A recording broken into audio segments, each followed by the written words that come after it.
In today's episode, the runner-up takes it all as Lucio signs up for Italy, Six appeal for France as they plan their big debut, and Feats of Clay as special guest AJ Clay joins us to discuss, deep breath, 8 more songs for Basel 2025. I'm Stephen Perkins, and this is Douze. Hello London, we are ready for your vote.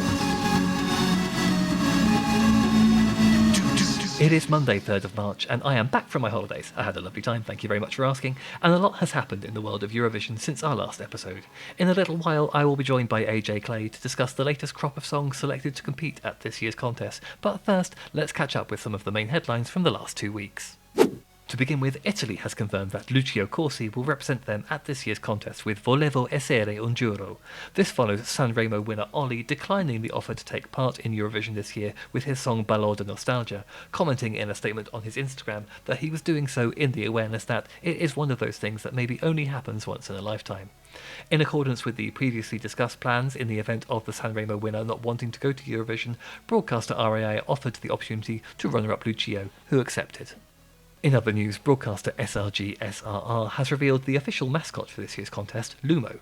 The heart-shaped creature is intended to promote unity and showcase the beating heart of Eurovision, and although they're kind of cute, I can't quite shake the feeling that Lumo looks a little bit like Roger the alien from American Dad, while my husband said that Lumo reminded him of the Lisa Rinna M&M, and if you don't know what that is, I dare you to Google it, but be warned, it's not for the faint-hearted.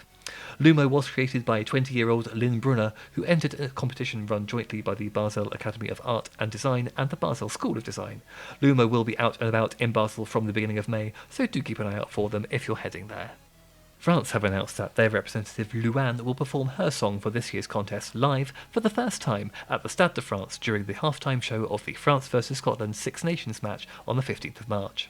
The title of the entry hasn't been revealed yet, but the fact that France Television have picked such a high-profile slot to make the official release of the song to the world suggests that they have a considerable amount of confidence in it. And finally, the enduring silence over what's believed to be Eurovision's worst-kept secret continues, as a couple of listings magazines in the UK seem to have confirmed Remember Monday as this year's UK representatives. The Radio Times was among several magazines to publish a sentence as part of their programme summary for the Big Eurovision Party, which will air on BBC One this coming Friday at 11:40pm, saying that the three-piece country vocal group will represent the UK in Basel this year. But an official announcement about the UK's act for 2025 had yet to be made at the time of recording this episode. Since our last episode, Armenia, Australia, Azerbaijan, Denmark, Germany, the Netherlands and Serbia have all either held their national finals or announced their internal selection, and I am delighted to be joined by Edinburgh-based writer, podcaster and bad film enthusiast AJ Clay to discuss them. AJ, thank you for joining us. You're very welcome. Nice to be here. It's great to have you. We have got a lot to get through. As we just mentioned, we've got like 8 acts to get through. So let's not beat around the bush. Let us race in. We'll start with Armenia because that is the one that's been sat there for a while while I've been away. Indeed. So this one I've been catching up with. That was one by, I'm going to say Parg. I don't know if it's Parge. I'm not sure. I think it's probably Parg. Parg. I don't know. Yeah, we'll figure that out as we go along with Survivor. Now my initial reaction to this was, oh god, not another Game of Thrones cosplay in the staging, because it feels like we've got quite a lot of that at the moment. I feel like I hold Armenia up to quite a high level because I really really loved their entry last year. This one to me isn't really hitting me in a good place. It feels like it's a mashup of Queen of Kings and I Feed You My Love, but it's not as good as either of those. What are your feelings on it? Yeah, I mean, just to pick up on what you said about the kind of Game of Thrones armored theme this year seems to be kind of, I mean, Norway have just got Aladdin armor as well. And I'm like, we can only have one. You can't duke it out backstage, guys. And I mean, yeah, like you said, there's just so many high quality Armenian things. I absolutely love what they deliver most years. But this just felt, I think the whole national final was vocally very dubious. So he was the best of a average lot. Yeah, I mean, I really hesitate to criticize anyone who's trying to write songs in their second or third language, but Yeah. I do feel we may have moved slightly beyond as a society. Lyrics like "I'm a survivor, staying aliver" Oh, is, and yeah. that's the chorus. I mean, that's your that's your calling card. Yeah. So I was not terribly It's enthused with the song. I mean, at least it's got a little bit of an anthemic thing with the chorus. It might be okay, Yes. but yes, at least it's better than Fire, Higher, Desire. I mean, that's every entry. Yeah, that's true. I mean, I think this is the thing that's kind of saddened me a little bit about this was I felt that what they sent last year, the La Daniva with Jacko, really felt like it was very distinct, very specific, and it felt very Armenian. This feels like absolutely anybody could have sent this, and that to me is slightly disappointing. Yeah, Aladdin Eva was so unique and so fun, and this is generic, I think. Generic Yeah, Eurovision. yeah, that's the thing. I mean, I don't think there's anything ultimately wrong with it, but I don't think there's a lot that's right with it either. And Exactly.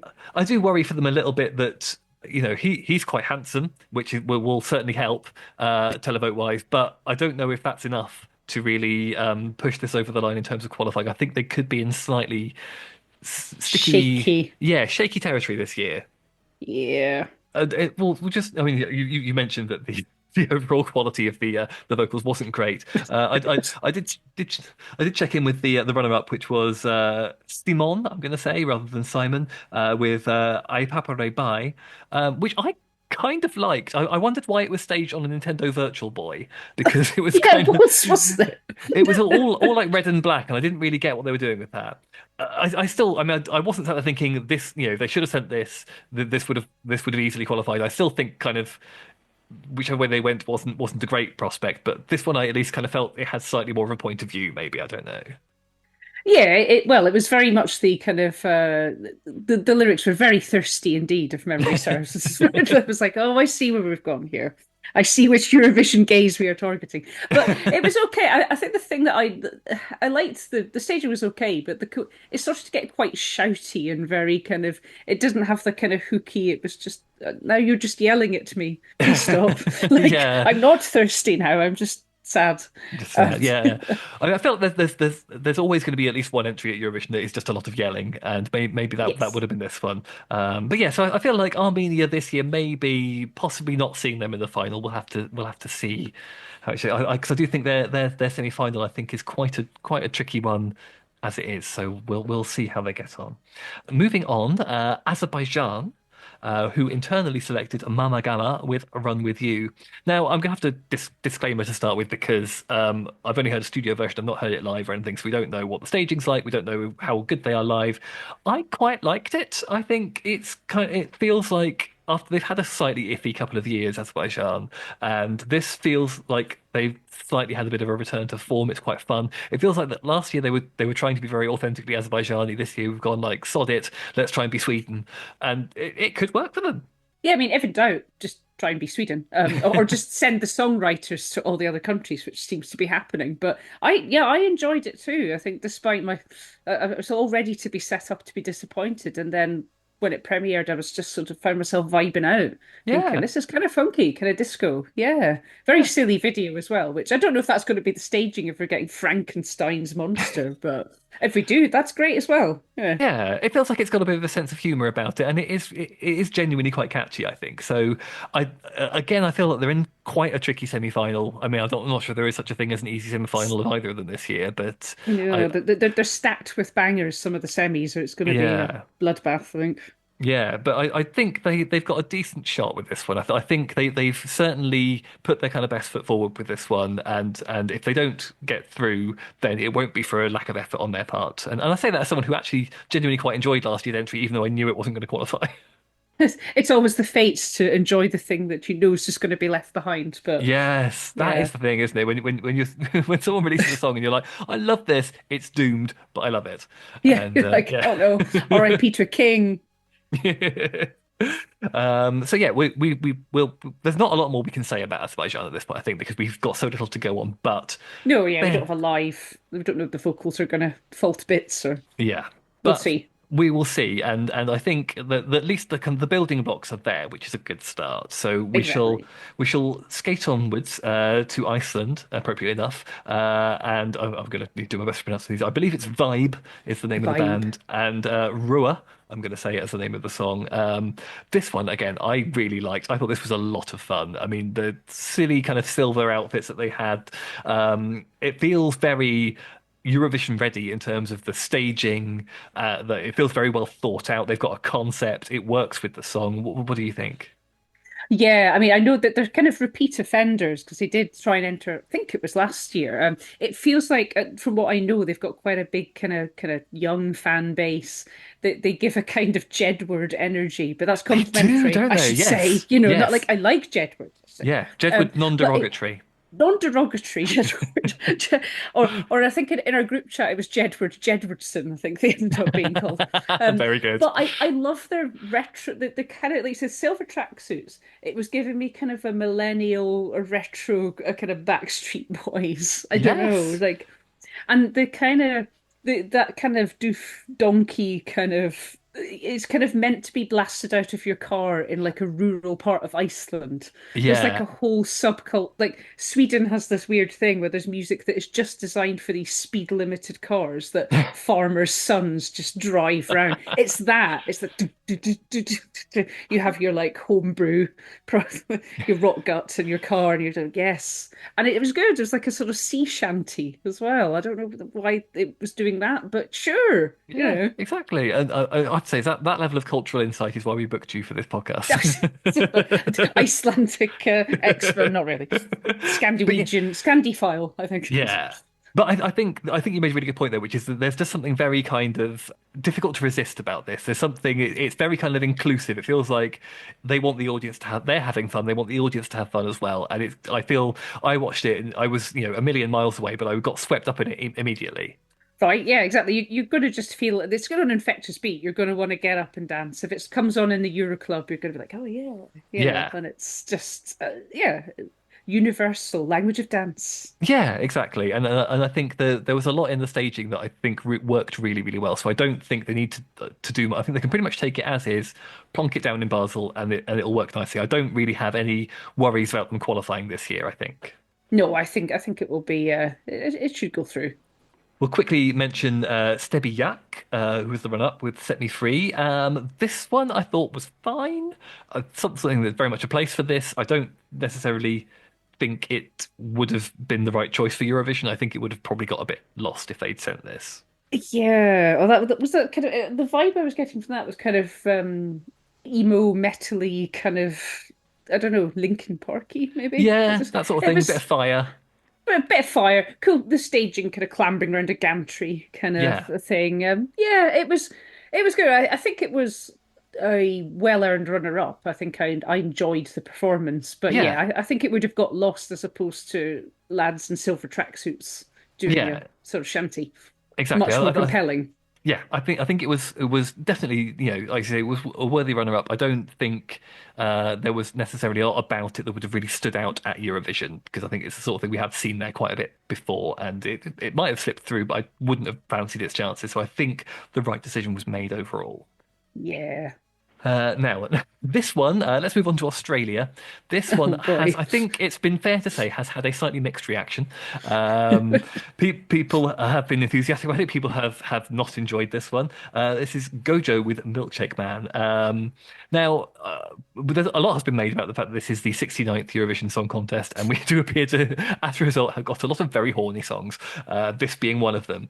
I think personally, opening with playing like Greensleeves is quite a bold move in the post Six the musical era because I feel like they have taken that and they have done the best thing you could possibly do with that.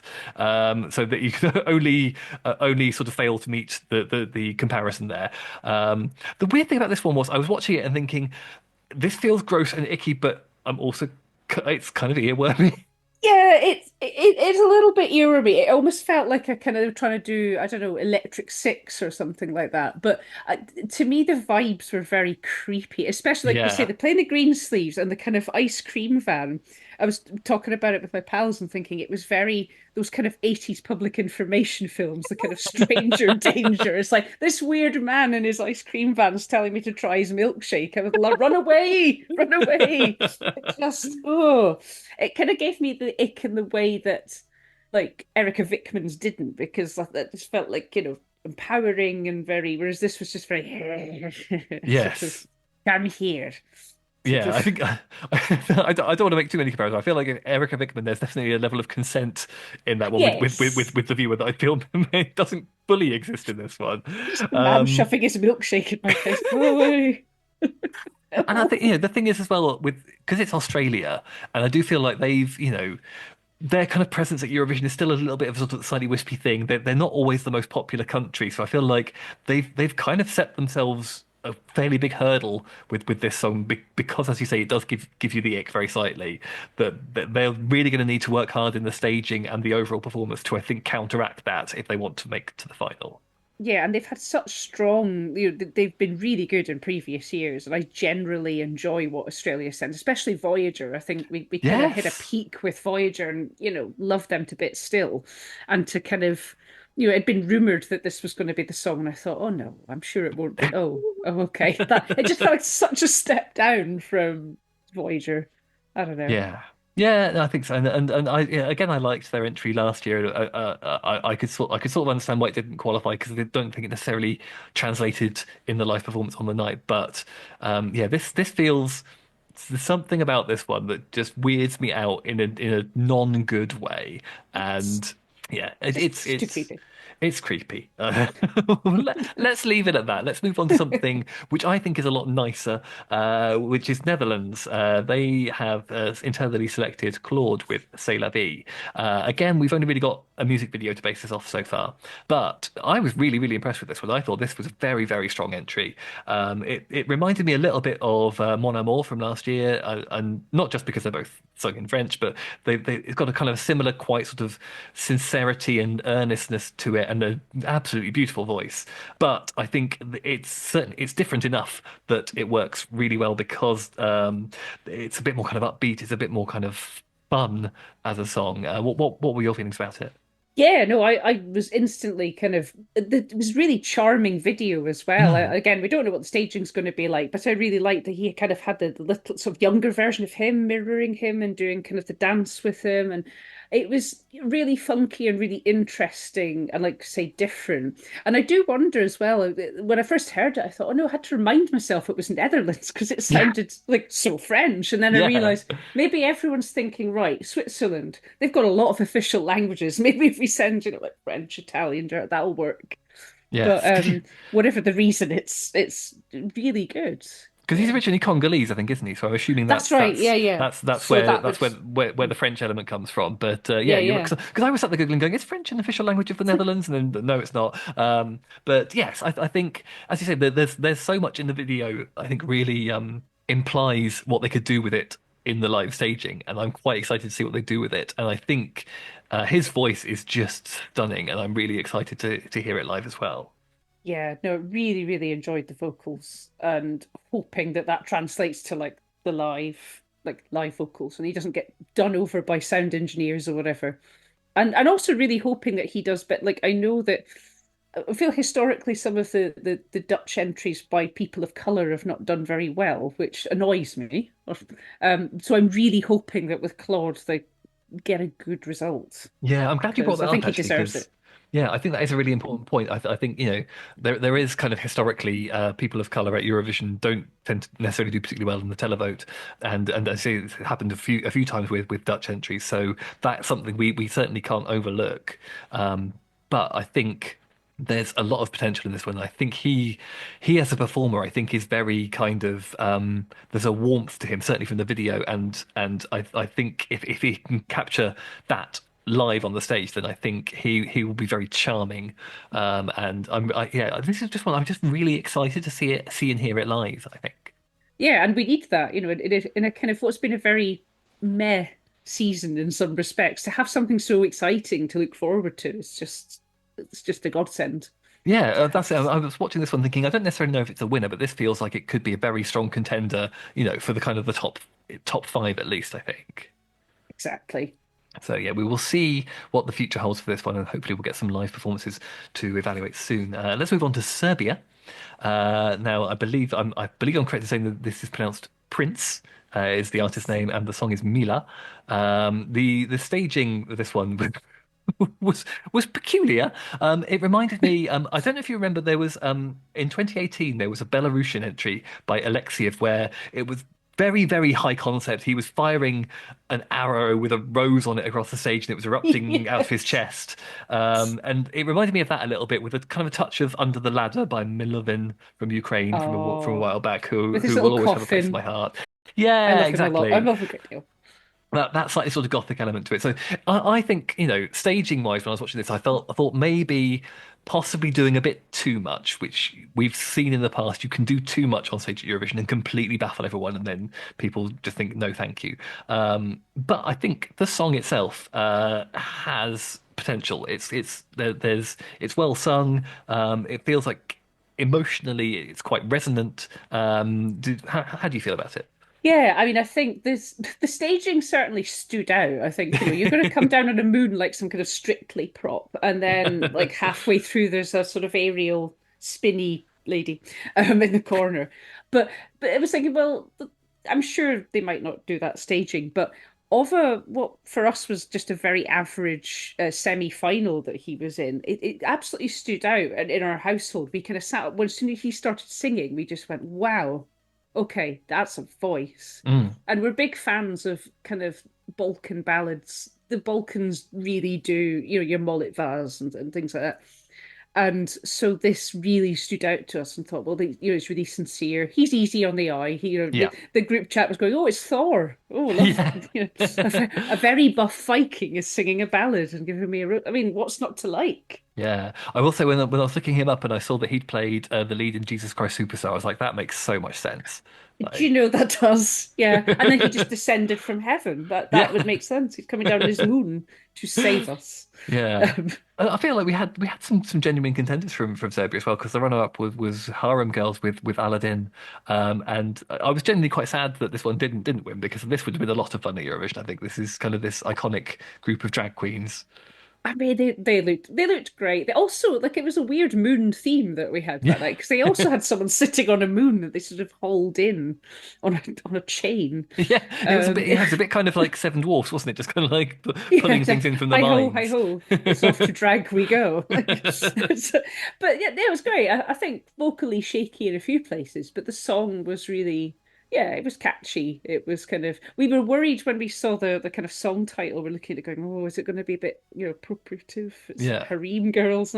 But in the end, it was, it wasn't. It was just some really pretty drag queens having a nice time, which in, somewhere like Serbia is probably a big deal, like a bigger, you know, I'm not really sure how free a country it is for this sort of Yeah, that's thing. the thing. I was looking up and thinking, actually, for what I imagine is a relatively conservative country, the fact that I believe they were second in the televote, Yeah, and did higher in the televote than the song that actually won. So, yeah. that's not that's I nothing to mean, sneeze at. I mean, that's genuinely quite impressive. And again, hopefully, the fact that there's always next year they could come back. We'd be interested to that's see true.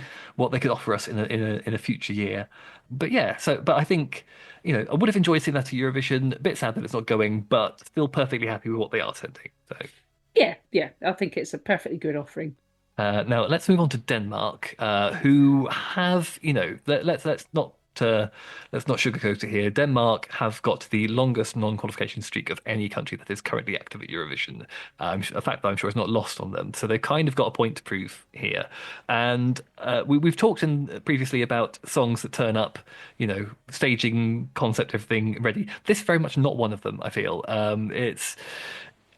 think she is a singer, fine. The song itself, fine. The staging, no, not sure what they're doing with that. The wind machine that they had going, all her hair was in her face, and I don't think she could even Yes. see where she was at It's one kind of fun. point.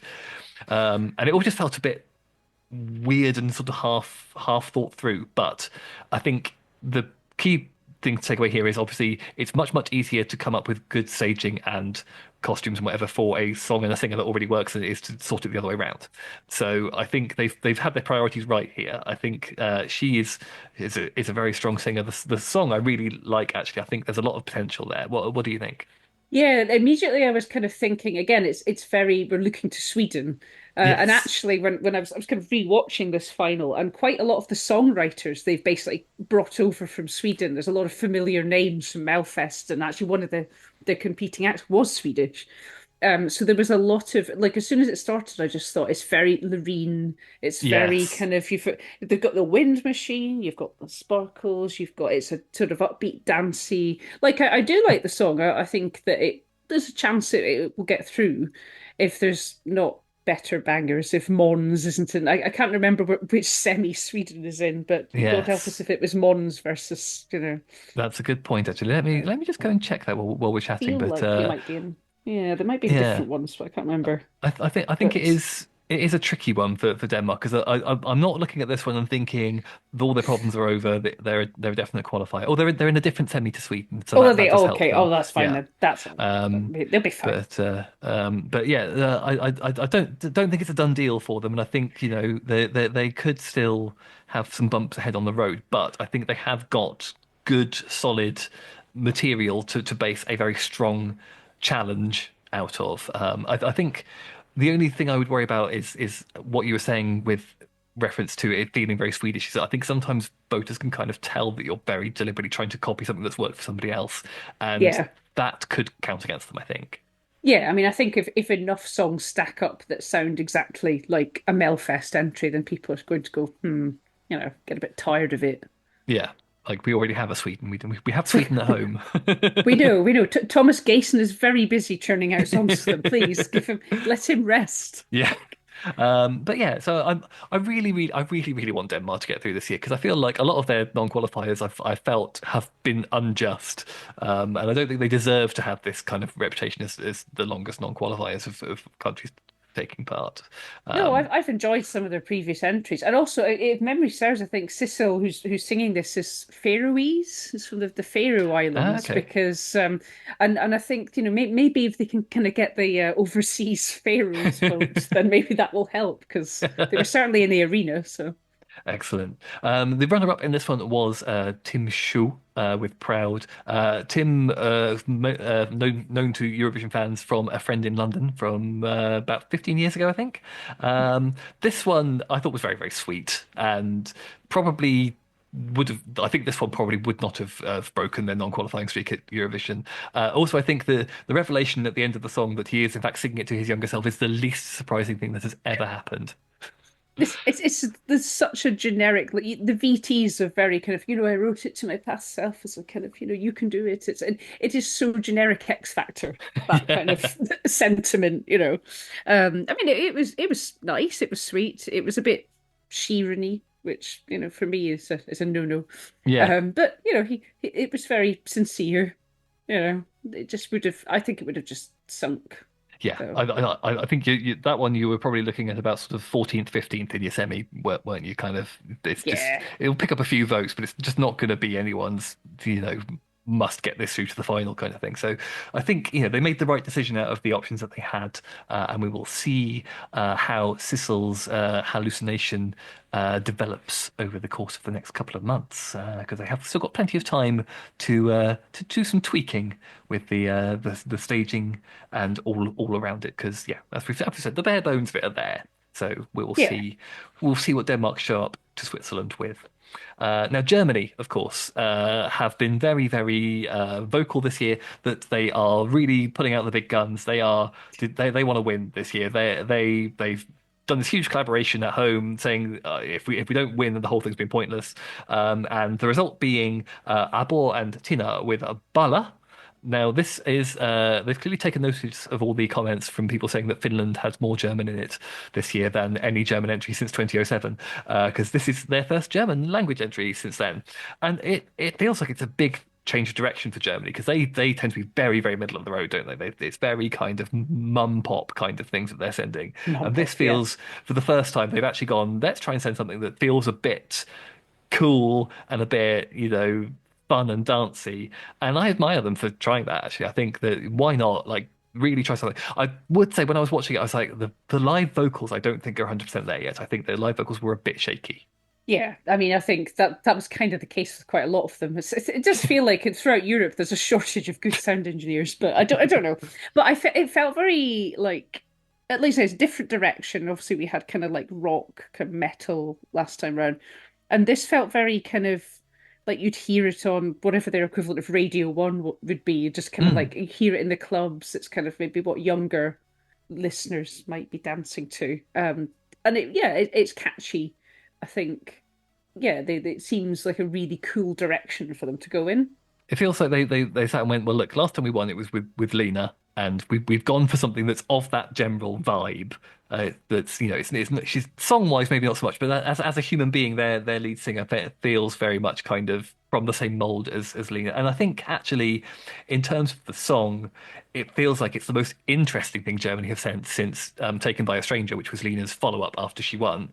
And I say interesting. I appreciate can be a term that's isn't always complimentary. I mean it as a compliment because I really liked that song.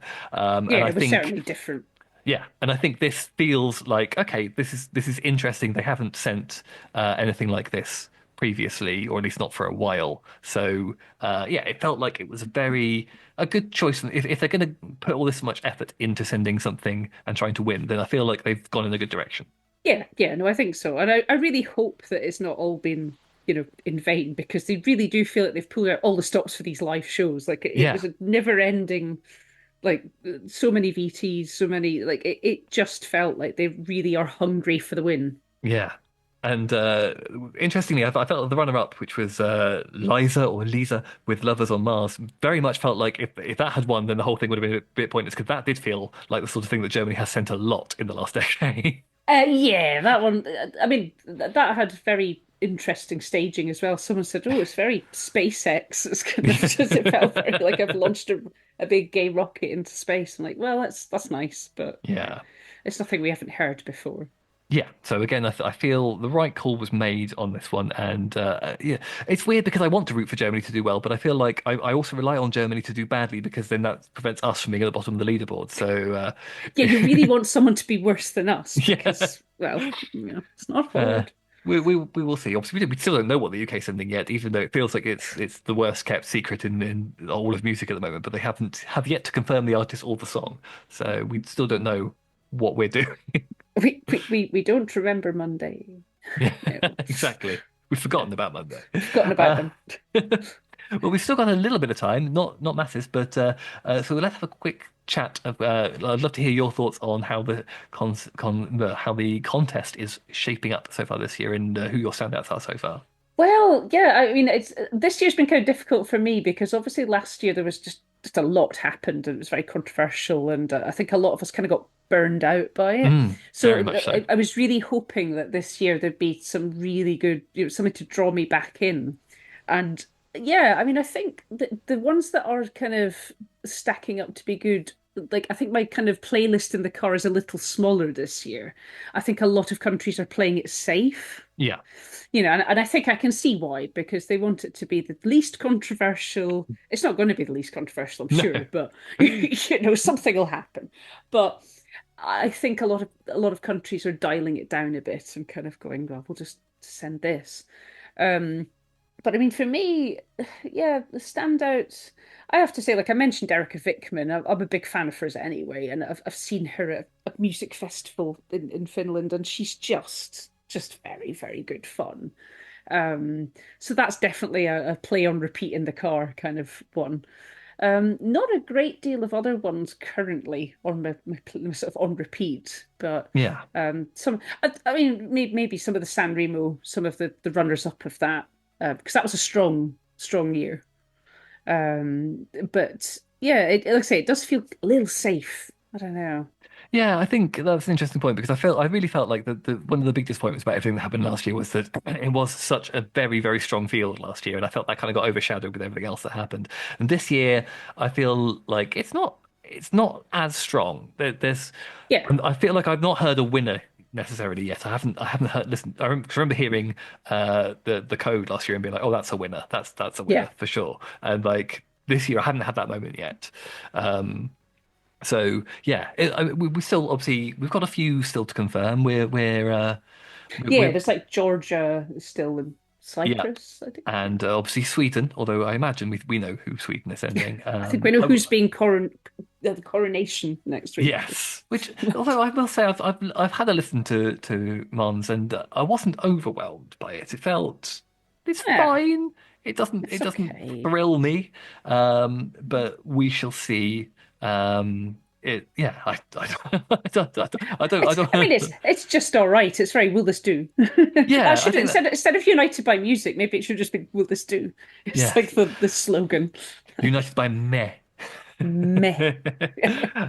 But yeah, I mean, what I will say actually is that we've still got the UK entry to come, so it's possible the UK entry is going to blow us all out of the water. We'll be like, we're winning this This is true. time. It'll be so Anything can good. happen. But yeah, I hope so. It would be nice, and we'll. We'll see what Sweden do. We'll get their results next weekend, so we will find out Yes. what's coming up with them. And thank you very much for joining us on the podcast, AJ. Would you like to tell our listeners where else they could find you? Yes, so you can find me on the Skies of Blue, that is Blue Sky. I help out with a podcast called Keep Dancing, which normally does Strictly stuff, but at the moment, because obviously Strictly's not on, we are doing Keep Watching. So we just watch whatever's on UK TV and chat about it, which is basically currently Gladiators. So you can follow Keep Dancing podcast.bsky.social. And yeah, come and listen to us chat some nonsense about things that aren't Eurovision. Brilliant. Well, thank you very much for joining us. It's been lovely having you on the show, and possibly we'll catch up with you at another time, perhaps when we've got a bit more things to talk about in terms of Yeah, this year's field. absolutely. Yeah, Cool. always up for it. Huge thanks again to AJ for joining us here on Douze. I should just say that due to Croatia's somewhat inconsiderate habit of holding their final on Sunday nights, that's after we record this episode, we will be covering the results of Dora 2025 next week, along with Sweden, San Marino, Portugal, and whatever else might pop up in the interim.